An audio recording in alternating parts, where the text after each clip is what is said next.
योगियों ने और साधुओं ने एक सोच से एक ही बात कही है कि जीवन को अगर समझना है तो बुद्धि पक्ष से नहीं समझा जा सकता। और जब बुद्धि पक्ष समाप्त होगा और जहां पर बुद्धि पक्ष समाप्त होगा वहीं से भावना पक्ष या श्रद्धा पक्ष प्रारंभ होगा। मीरा की अभिन्न सहेली ललिता थी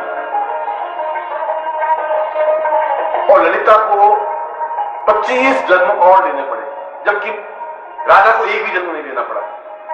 राधा और ललिता दोनों अभिन्न सहेलियां, दोनों कृष्ण की अत्यंत प्रिय, दोनों को समान रूप से कृष्ण प्रिय हैं, दोनों को समान रूप से प्रेम की वर्षा कृष्ण कर रहे हैं।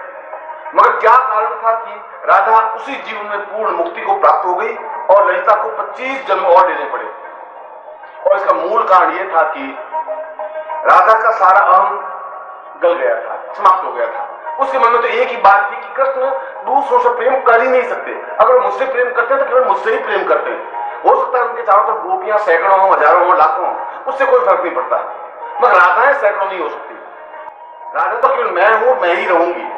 और यदि वे राधा को प्यार करते हैं, प्रेम करते हैं, तो फिर मुझसे ही प्रेम करते हैं। दूसरे संसार में सैकड़ों के पास आती भी है या जाती भी है, उससे मुझे कोई लेना देना नहीं है, क्योंकि कृष्ण दूसरों से प्रेम कर ही नहीं सकते, संभव ही नहीं है, ऐसा हो नहीं सकता।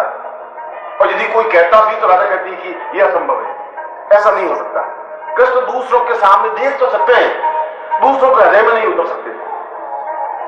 और इसका कारण था कि राधा ने अपना सारा अहम गला दिया था, अपना सारा अहंकार समाप्त कर दिया था।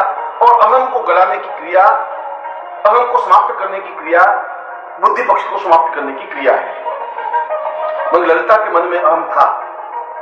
यद्यपि वो राधा की अभिन्न सहेली थी, यद्यपि बचपन से राधा के साथ कोई जीवन व्यतीत किया, यद्यपि जहां जहां भी राधा गई वहां ललिता गई, मगर ललिता के मन में हर समय बुद्धि पक्ष कुरेद रहा था कि कृष्ण शायद राधा को ज्यादा प्यार करते हैं, कृष्ण राधा के ज्यादा निकट है, कृष्ण राधा को ज्यादा चाहते हैं, मुझे कम चाहते हैं। जब बांसुरी बजाते हैं तो राधा को अपने पास ज्यादा खींचते हैं, मुझे कम खींचते हैं। और यह बुद्धि पक्ष ललिता को पूर्ण रूप से उसके हृदय को उजागर नहीं कर पाया। ललिता पूर्ण रूप से अंदर जा नहीं पाई और ललिता को दूसरा जन्म लेना पड़ा, तीसरा जन्म लेना पड़ा, चौथा जन्म लेना पड़ा और 25वें जन्म में वह मीरा बनी।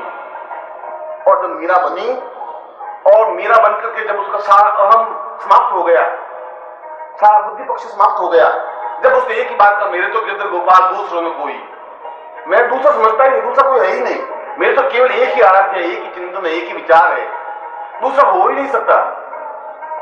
मैं तो केवल उसको जानती हूँ, जाके सिर मोर मुकुट मेरो पति सोई। मैं दूसरे पति को जानती भी नहीं, दूसरे आदमी को नहीं जानती। संसार में दूसरा कोई पुरुष है ही नहीं, केवल एक ही पुरुष है और उसका नाम श्री कृष्ण है। इतना अपने अहम को गला दिया और अहम को गला दिया और मीरा पूर्ण रूप से समर्पित हो गई, पूर्ण रूप से मोक्ष को प्राप्त हो गई, पूर्ण रूप से ध्यान अवस्था में चली गई, पूर्ण रूप से अपने आप में चैतन्य हो गई, या जिसको मुक्ति कहते हैं, या जिसको मोक्ष कहते हैं, या जिसको ब्रह्म से साक्षात्कार करने की क्रिया कहते हैं, वो हो गई। मैंने ये उदाहरण जानबूझ के आपके सामने रखा। जानबूझ के इसलिए रखा कि एक जीवन में ही आदमी ब्रह्म से साक्षात्कार कर सकता है ज्ञान के द्वारा। और यदि उसमें अहम थोड़ा सा भी बच जाता है, उसको आगे 25 जन्म लेने पड़ते हैं। हो सकता है कि वो अहम 2 जन्मों के बाद समाप्त हो सकता है 3 जन्मों के बाद समाप्त हो सकता है 20 जन्मों के बाद समाप्त हो सकता है 25 जन्मों के बाद समाप्त हो। और राधा ने एक जन्म में ही, एक जीवन में ही अपने अहम को समाप्त कर दिया और पूर्ण रूप से ब्रह्मत्व में लीन हो गई, पूर्ण रूप से कृष्ण में अपने आप में खो गई।